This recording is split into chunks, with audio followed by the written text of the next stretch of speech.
best advice you've received in real estate? The best advice, I think I got it from Don, who's my team lead, Don McKenna of the Don McKenna Group, and then also my dad.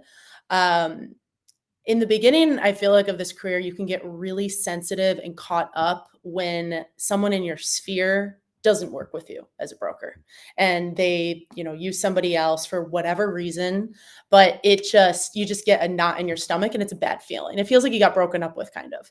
Um, and I used to really dwell on that.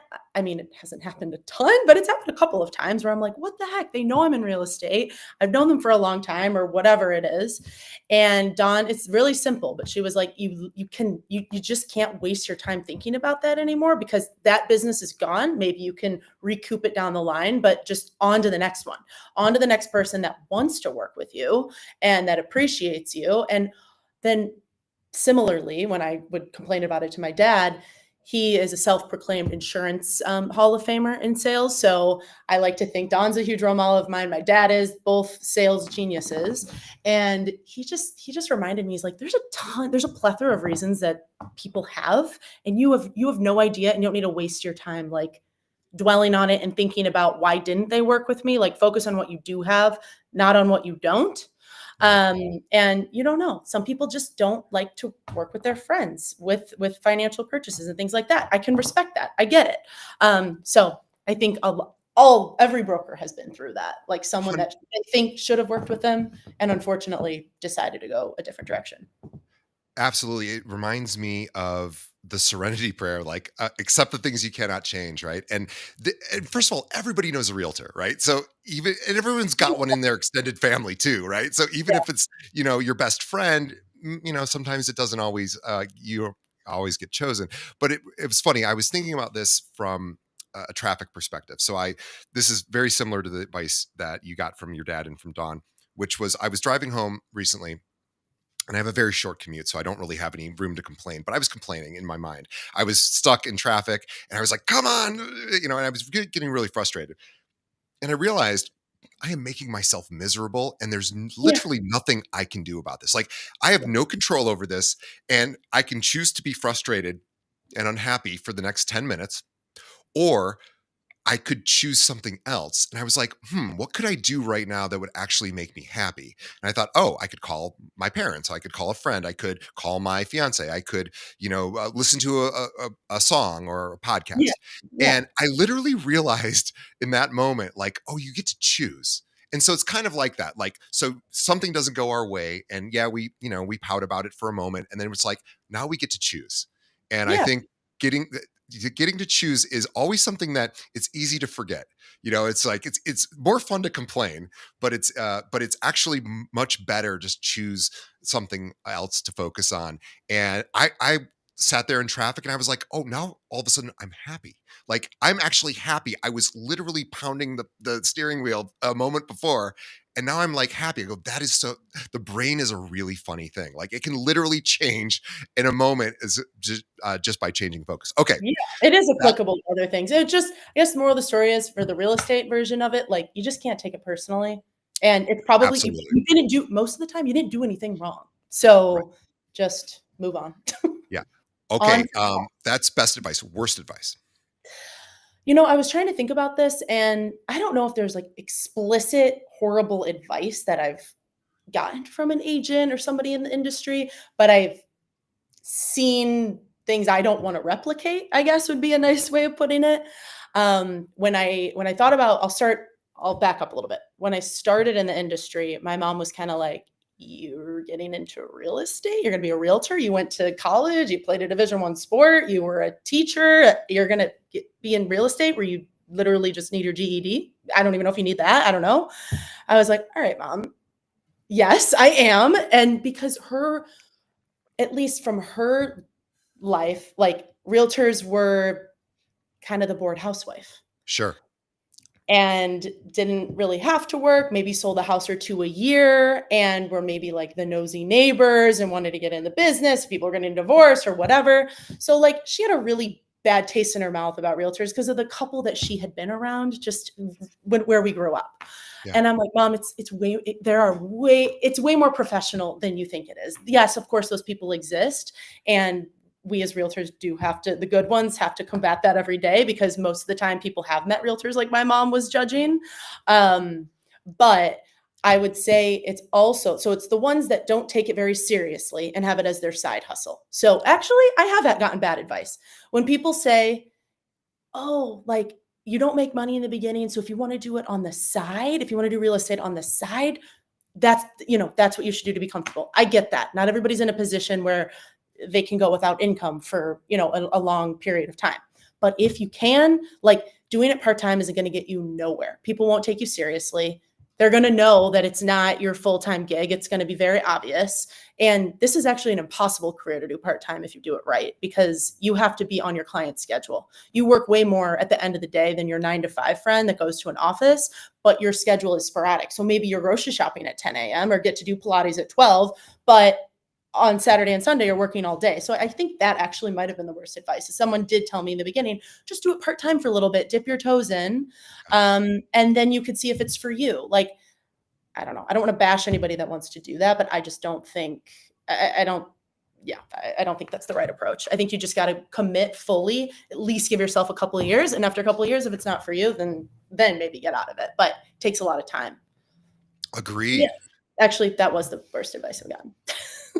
Barry Mill is born and bred. She is our guest today. She is a true Chicagoan with a deep passion for her hometown and its many diverse neighborhoods. She is in her 6th year here in real estate and was with the Dawn McKenna Group with Coldwell Banker Realty. She has built a reputation for exceptional service and is on track this year to close out over $40 million, which is unreal for somebody in their 6th year. Originally from Chicago's northwest suburbs and now a Lincoln Park resident for the past 6 years, she offers a nuanced understanding of the city and a genuine commitment to helping clients find the right home.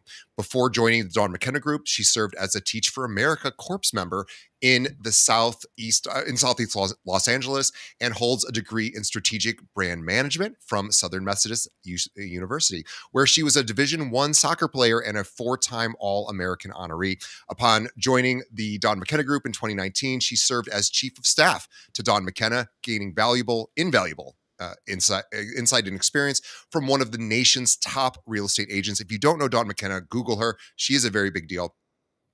A very big deal here in Illinois, in Florida, and in all the other markets she serves. She's incredible, and she Barry now works full time in sales. Outside of work, she enjoys exploring Chicago's restaurant scene, planning her next getaway, and strolling through Lincoln Park with her husband and their munchkin Bernedoodle Snoopy. Welcome, Barry. Thank you. Thanks for having me, DJ. I'm I'm excited. excited to chat with you. So, Me too. fun fact: Barry and I just did a transaction together. It was actually, I think, this might be true.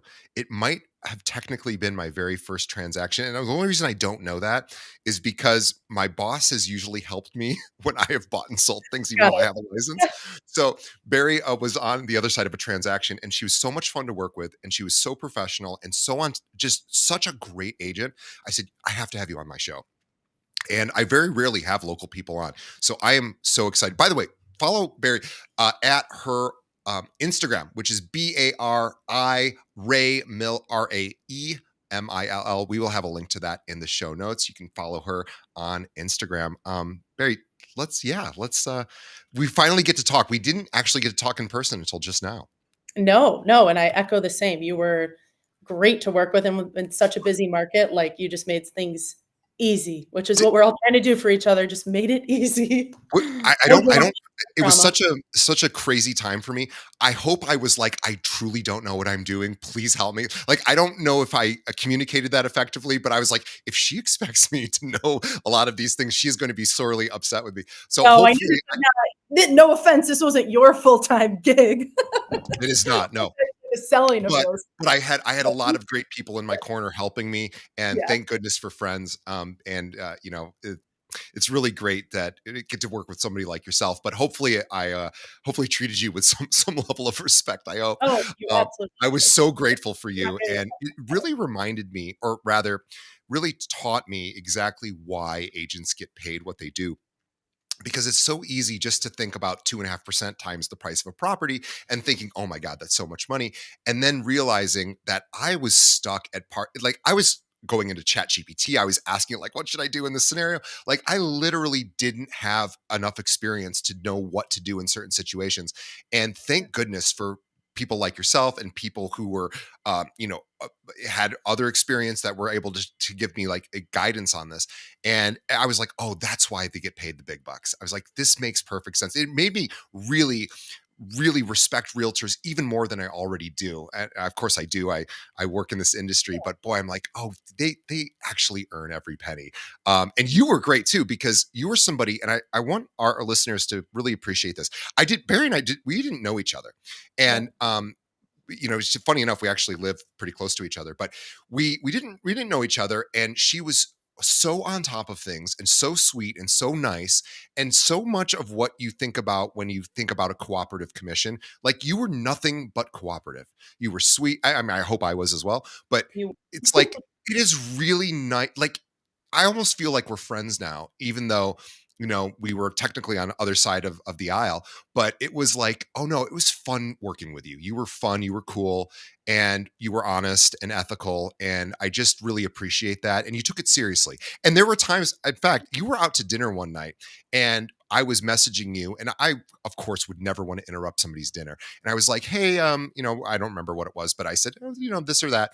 And you were like, hey, I'm in the middle of dinner. Like, give me a few minutes. I'll get back to you. And I was like, oh, no, don't worry about it. You're like, no, I got it. And I really appreciated that level of like just sort of on top of like this is the Dawn McKenna way, right? She's always on top of things. You're on top of things, and I always take that for granted. I think people do take that for granted for a lot of for realtors. We just assume all of them work that hard, and they don't. And yeah. somebody like yourself, it was really like a pleasure. I was like, oh gosh, if it had been another agent who maybe didn't have your experience, didn't have your skill, it would have made the transaction a lot more difficult. So I know how great you are because I got to work with you, and that was really cool.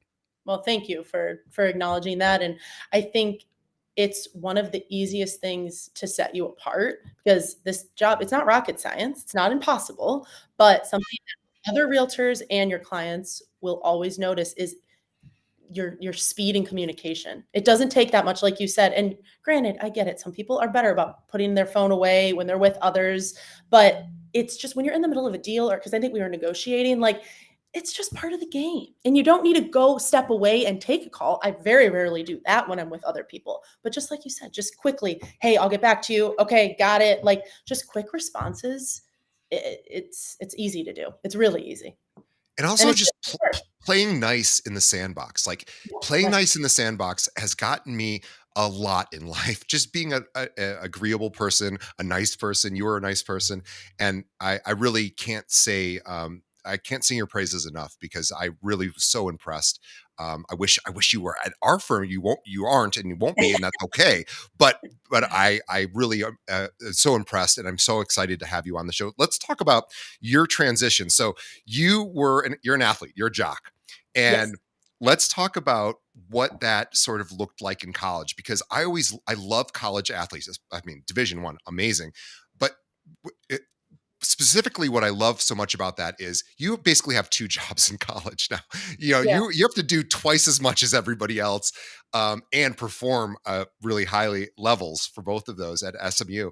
Talk about sort of the discipline associated with that. I mean, did, as is well, so tell us about Yeah. being a soccer player and how that has impacted you today.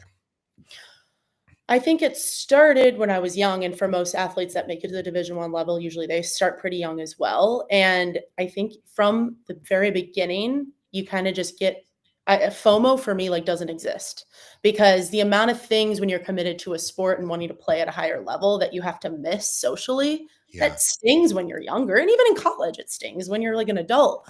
But I think that has really helped me throughout my life. Like I know my priorities. I had to really like work on time management from a young age to fit in the homework, to fit in soccer practice, to fit in the traveling to different states for practice for tournaments and things like that. Like you have to be very on it with your time management to also do well in school. And you're going to miss a bunch of social things. And I think that's actually a really good thing. And then I think that translates into no matter what profession you take on, because you are not, you're more focused and you're not wrapped up in the wrong things or missing this or missing that or that. Like you're just laser focused. And honestly, I find myself when I'm not super busy, I'm like less efficient, I'm less productive. Yeah. And when I am really busy, like transitioning from actually into this career, because from college to then teaching to then real estate is the most flexible of those three, right? Because in college, you have your classes, you have your practice, you have Yep. this. And then in real estate, it's like, oh gosh, what do I do with my day? When you build a nice book of business, your clients mandate what you do. But there's a lot of time. You kind of get a lot of time on your hands. And that was actually hard for me in the beginning because I was used to people telling me Yeah. what time to do things. But I think because I loved the structure that sports brought me, I was able to do that for myself, like in not as stringent of a manner. But so I think, yeah, the time management was really helpful. And just the natural discipline that you get from being on a team and working at a higher level. I always really liked soccer. I'll be honest, I never loved the sport. I never watch it anymore. I never play it anymore. It was more of like the competition, the staying fit, and the people that I met through Yeah. sports. They're my best friends. Like three, or actually, I think half of my bridesmaids, I got married 3 years ago, were soccer, like people that I played soccer with either growing up or in college, because they're salt of the earth. We've been through hard things together. We've picked each other up. You're just in it together. And that's why I knew in real estate, it can be a solo sport, and I'm not a solo sport girl at all. So I'm on a team. A bunch of the other people on our team were actually athletes, whether it was in college or, playing competitively growing up. And I think you always hear like, oh, realtors are sharks. And, it's so they're not team players, not on our team. And that's, I think, why I love it. And it reminds me of when I played soccer, because we're all in it together. I do deals. I split deals with my team members because I'd rather get less commission and do it with them. Yeah. It's better to work together. I don't know. So if that answered your question, I kind of went all over the It, place. it, it answered it in a lot of different ways. And what I heard is a lot of structure, right? So, like for you, you grew up with a lot of structure around the discipline for performing in soccer and athletics. And then, of course, in college, having that structure and discipline as well. And also, the one thing that I imagine was probably most helpful for you from the time you were little till, even now, is the willingness to be uncomfortable, the willingness to sort of sacrifice, as you said. You Yeah. didn't get to go to all the cool events when you were, younger, and that's a bummer. And you got other experiences that have helped you, get to $40 million in 6 years in real estate. And it's pretty incredible by willing to, be sort of uh, get dirty and be uncomfortable. And soccer is one of those sports where you're running nonstop, right? Like it's constant workout, and you have to be at the highest level of physical fitness, and you have to be competitive, and you have to outmaneuver and all of that. It's an incredibly challenging environment, and it really is. It's never comfortable, I'm sure. So I imagine being comfortable in discomfort is probably one of your superpowers. Yeah. No, that's very accurate. Totally accurate. Yeah, I was thinking about this recently. Like, I was thinking that we've made our lives so comfortable with technology and different, we live in this amazing country with all sorts of amenities, and we're very, very fortunate. And I think it's probably a little too comfortable. And putting obstacles in our path is probably a good idea. Like, I know when I go to the gym, I have to, like, every time I go to the gym, it's the hardest thing I've ever done in my life. Every single time, if you do it right.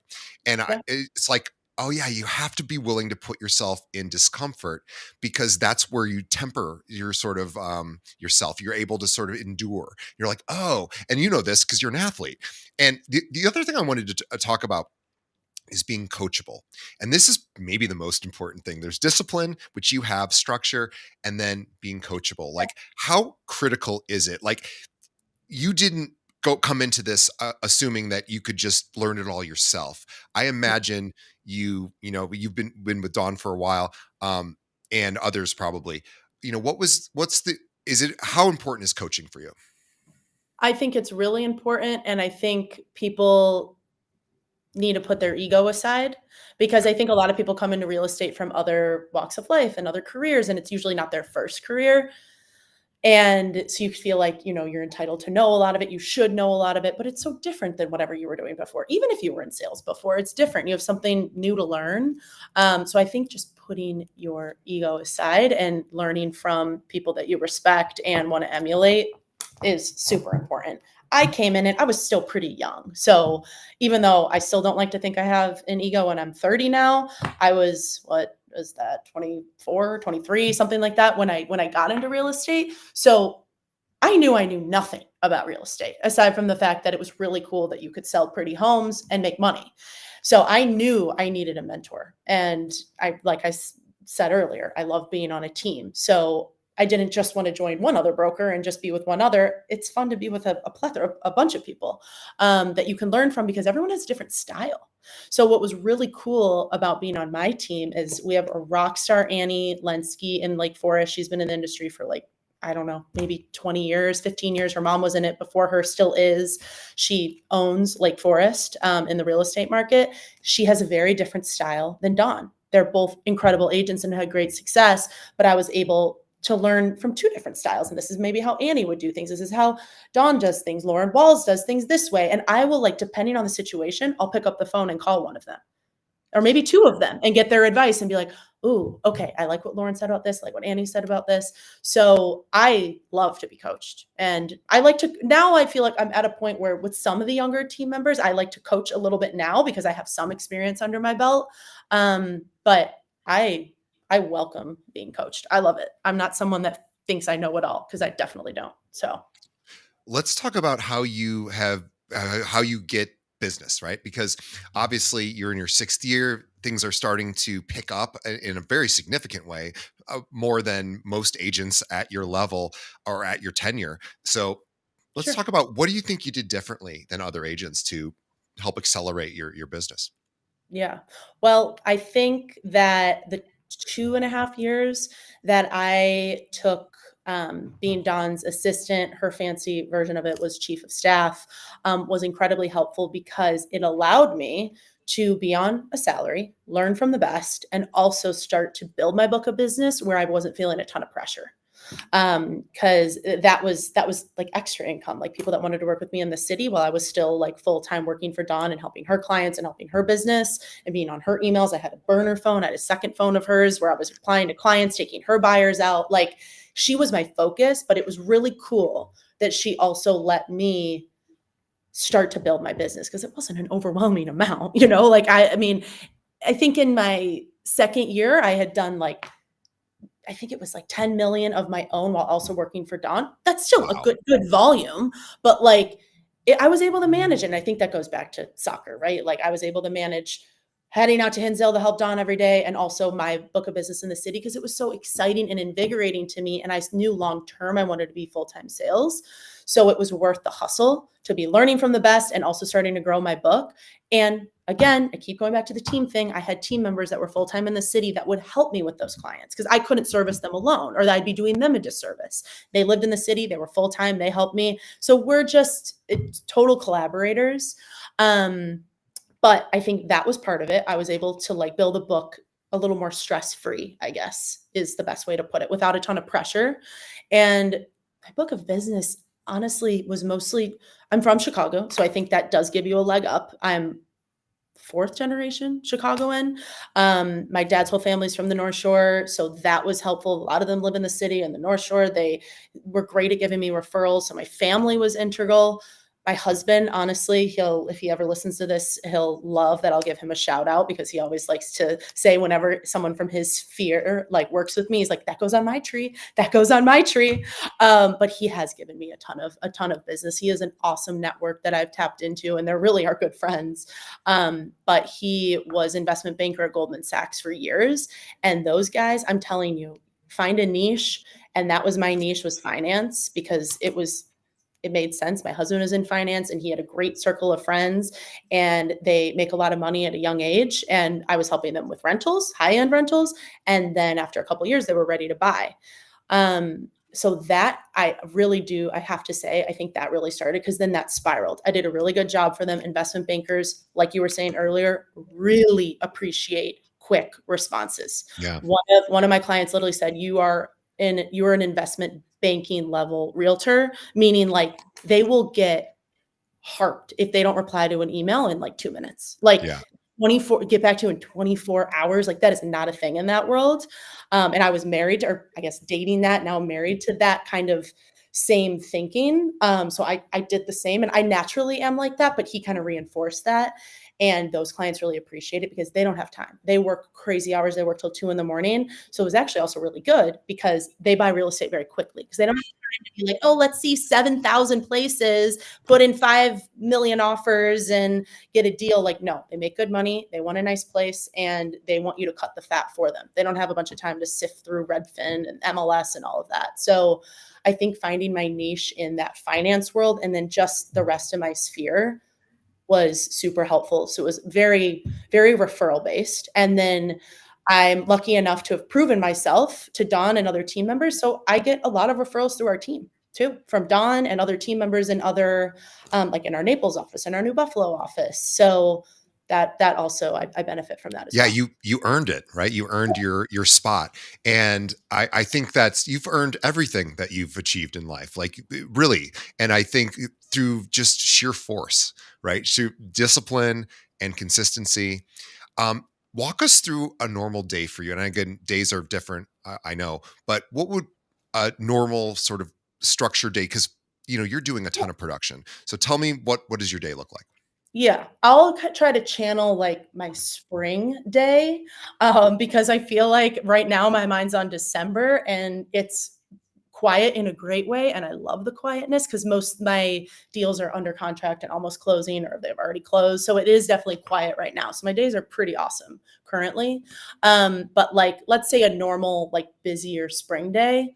Um, I will be totally honest with you. I like to sleep in. I'm not one of the 5 a.m. club, like let me get my whole life in before 9 a.m. No, that doesn't work for me. I would actually lead a horrible day if I woke up that early.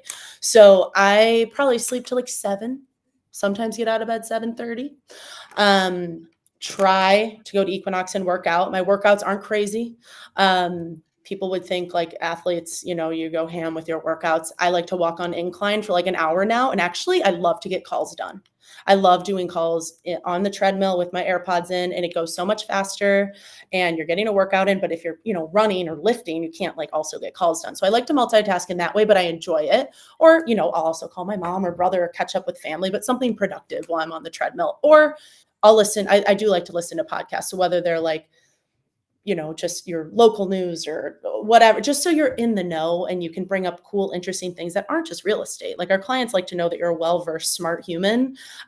So try to read a Wall Street Journal article or listen to a Wall Street Journal article or listen to the Journal. I really like that one because it's quick.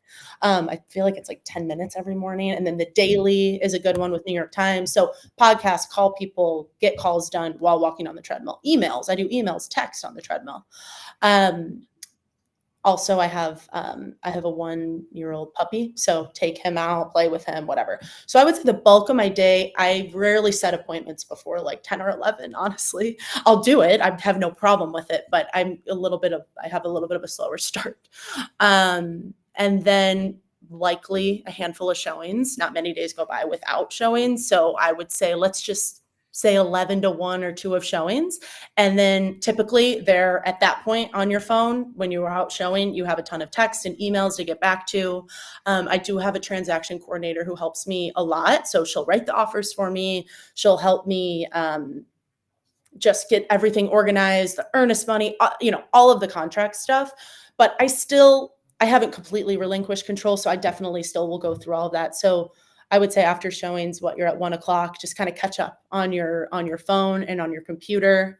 And then that kind of brings you to the rest of the day. And it's just so sporadic. I take phone calls whenever they come in. I'll book phone calls. Maybe there's a buyer appointment, prepping for a listing appointment. I'm a huge preparer. I don't really like to fly by the seat of my pants. So if I have a listing appointment the next day, I'm at least prepping for a couple of hours, knowing all the comps perfectly, getting the package together, doing research on the sellers and everything. So just preparing for whatever's coming up. I don't like to do things the day of. It makes me nervous. I'll be sweating. Like I need to be prepared or it yeah. Something I would like to work on. Yeah, that's kind of that's kind of it. But as you know, it just changes every day. I try to go with the flow as much as possible because it's just evolving. So one thing I didn't hear, and because you just gave a great example of a really busy and productive day. One thing I didn't hear, and I'm curious to ask about this, is sort of outbound, uh, sort of business seeking, right? So like trying to generate new business. Now, are you at a point in your career where it's all referral based, or are you also out there trying to find deals on your own? I would say a little bit of both, and I think the season really matters for this. So if it was in the spring, I'm not super caught up in trying to get new business because I'm just trying to stay above water with my current business. Right. But right now, this time of year is when, yes, I'm business planning. I'm planning the events that I'm going to do for the next year. I do love events. So I would say events is probably my number one way of like I guess it's not really like outreach to new clients, but I always encourage clients to bring their friends. I think that's a really good way to get new clients is like I'd love to do a Galentine's Day event every year, so I'm starting to think about that. And will invite a client and then also say, feel free to bring your sister or your friend or cousin, whoever you want. Like this invitation's open. I think people need to remember that. Like that's the best way to meet people is through others. And of course, your sphere like is very important to invite in people that are already working with you. But I think that's kind of a cool, creative way to meet their sphere and then grow your sphere like naturally instead of just straight up asking, for like don't forget, I would love your referrals. Like I've never said that in my life. It makes me Yeah. cringe. I think Yeah. I Me get too. why people do it. It's a good reminder, but I think that's kind of like the softer way to be like, oh, I'm hosting this event. I'm obviously doing it because I'm in real estate Right. and you're a client of mine. Bring a friend. Would love for you to bring a friend or a family member or whatever. So I do really love events. I don't do a ton of them because also we have open houses and stuff like that and events related to our listings. But outside of that, I want to say I try to do an event quarterly. How important are open houses for you? I would say it depends on I guess it depends on the price point, but kind of going back, or I don't know if I talked about this, but to me, focusing on your niche is really important. And in real estate, that would be like the market that you want to keep growing in. So Right. if I have a listing like in a market that I'm not necessarily trying to grow a ton of business in, but maybe one of my other team members is or is newer, then maybe I'll ask them to do that open house. Cause Sure. again, I mean, it's probably, I know every realtor has heard about this, but like the main point is to get more business and Sure. obviously satiate your seller. Like open houses don't typically sell the house, Right. but sometimes it actually does. Yeah. Um, but it's also for you to continue to grow your business. So I would say I was better about it in the beginning of my career. And then honestly, just with how the market's been going, things go so quickly that I feel like the amount of open houses I maybe did like 20 last year, where it used to be, oh my God, most realtors are probably doing like 50 plus. And it is a really good way to get more business. So if it's in Lincoln Park in that price point I'm really trying to go for, I'm absolutely making every effort to be the one that's there Saturday and Sunday, have the sign-in sheet, have really nice collateral out. Like our marketing team just finished a really nice, like bespoke buyer's book that people have been loving because usually people coming to open houses are just starting in their search, Sure. typically. Not always. And that is super helpful. It has your name on it. It has your beautiful marketing and it's super organized and it's not an overwhelming amount of information, but it just walks through everything that you're going to need to know throughout the real estate process. And I've gotten a handful of clients through open houses. And so, yes, I think they are very important, but I tend at this point of where I'm at in my career, I tend to really try to only do the ones where like I'm really trying to grow my business. Yeah.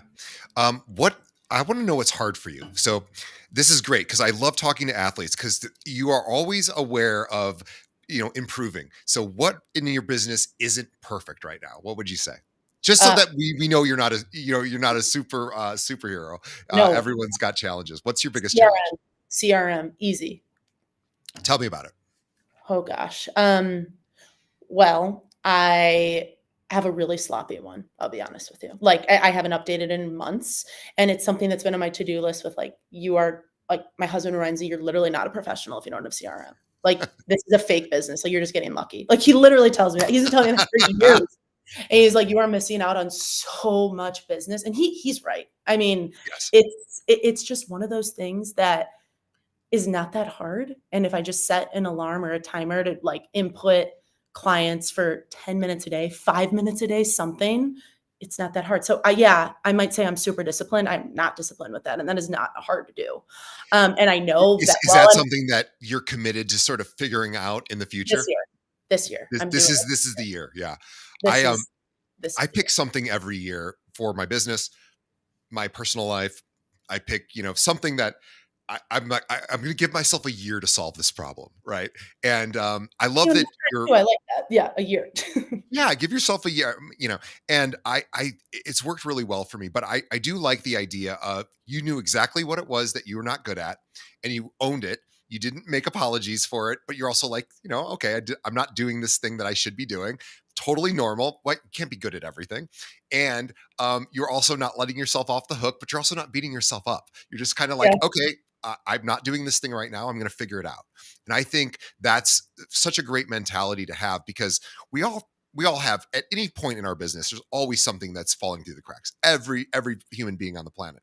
So I yeah. love that you know what that is and that you're working on it, and I love that. So let's talk about uh, I want to hear a little bit more about sort of how you think about working with clients. Like, what do you think, what is your actually, let me give you a different question. Okay. When it's a really hard day, what pulls you through? It's a What is your really why? that's a good question. What pulls me through? You know, I'll bring it back to when I was a teacher. You have a set salary every year, right? You have maybe a certain amount of bonus you can get every year. That is what I'm not going to shy away from it. That's part of the reason I got into real estate is there's not a ceiling. Yeah, Like there isn't. It's crazy how much money we can make, and like yeah, you're going to lose a deal. You're going to have a hard day, but that's part of it. And I like the competition of it, and I like that there's no ceiling. So some days, of course, if I'm having a hard day, I'm like, why am I doing this? I have the credentials to be at a job where I still would probably make a nice salary and go home at 6 o'clock and you take the weekend off and turn my phone off. Of course, that goes through my head sometimes, but I think just the competitiveness and internal like grit comes out. I'm like, but that actually sounds really boring to me. Like at the end of the day, that would get old, like being on a hamster wheel, really quickly. So I think I just remind myself that today sucks. Go get a McDonald's, Coca-Cola, and French fries, and watch like horrible TV, and tomorrow's going to be better. And just remember that you're lucky that the harder you work, the more money you can make and the more successful you can be. And you're doing a good thing for people too. This is like one of the most important decisions. And I think that's the other thing. Like even really good, awesome, even keeled people can get crazy when it comes to buying real estate. Like, and I don't blame them, but we deal with that all the time, right? So sometimes that's what will sometimes send me over the edge. And then you just have to remind yourself, like, they actually don't buy and sell real estate every day like you do. So right. try to have some like empathy for them. Like this is a stressful situation, even if it shouldn't, even if you think in that moment they shouldn't be stressed about it or they shouldn't be whatever. Like this is like you were saying, like you don't do this all the time. Like this, It it's was it's it crazy is stressful. stressful, but we can forget, as realtors that it is. So I think Donna told me one time, like that's why she bought and sold like 20 houses growing up with her family because she would flip them. So like she was always reminded, this is hard. You know what I mean? Like this is hard to move and pack your life up, and especially when people have kids and this and that. So I think just reminding myself to give clients grace or the other agent or whatever is stressing you out grace, and that I'm lucky to be in this business and have a stressful day. I love that you just said you're lucky to be in this business. I think that in and of itself, that sense alone is really the most important kind of attitude to have. I think the willingness to feel lucky. I mean, and to be honest, we are lucky to even live in this country Yes, at this yes, time in definitely. history, right? So Yeah. I did this recently. I was like, I wonder, because I was born in 1976, and I thought, wonder what percentage of people born in 1976 were born to first world countries, not even just America, but just first world countries. It was like less than 15%. So like even that alone, I beat the odds, right? And Yeah. so if you So think about true. it, like, and I'm not saying that I had this horror, this easy or challenging sort of a life, but Mhm. certainly a lot easier than a lot of other people. And the Yeah. idea that of feeling lucky, choosing to feel lucky, really makes you appreciate just how valuable like time is, and how much you can work, and also, but also, give to yourself. I just think that the feeling lucky really does make life go by a lot more, in a lot more of a enjoyable way. I think it just makes us, Mm. and I don't think everyone always feels that way. So I appreciate you saying that, and I just wanted to sort of pinpoint that, because I truly believe the willingness to see life as lucky. Like even waking up is another day. I got another day. Like Walking on your some left, people yeah, didn't, being able to walk right? around. Yeah. Yeah, and the data is really clear that if you wake up and you feel, what we would call like stacking positives. If you feel better, and you will do better. And so I think this is, you have that kind of energy where I feel like you wake up and you're just on the go. You know what you want to achieve. You're doing it, and you just kind of rinse and repeat. You're used to putting in the work on the field, and now here in business. Yeah. And I think it's just a lot of chop wood, carry water. Yeah, and if you're stressed about how I took your question was, like, stressed about work that day, like, you probably lost a client or a deal's going Yeah, haywire or, uh, something with the work world and real estate world is going crazy, like, that's what I meant, like, you're lucky to be stressed because that means you have business or there's yeah, business to be had or you know what I mean? Because even if you lost business, you had the opportunity to have business. right. So, I don't know. Yeah. But even that mindset of I'm lucky to have stress, like that's even a level further than what I was saying, because Oh, yeah. but what no, it's so important what you just said.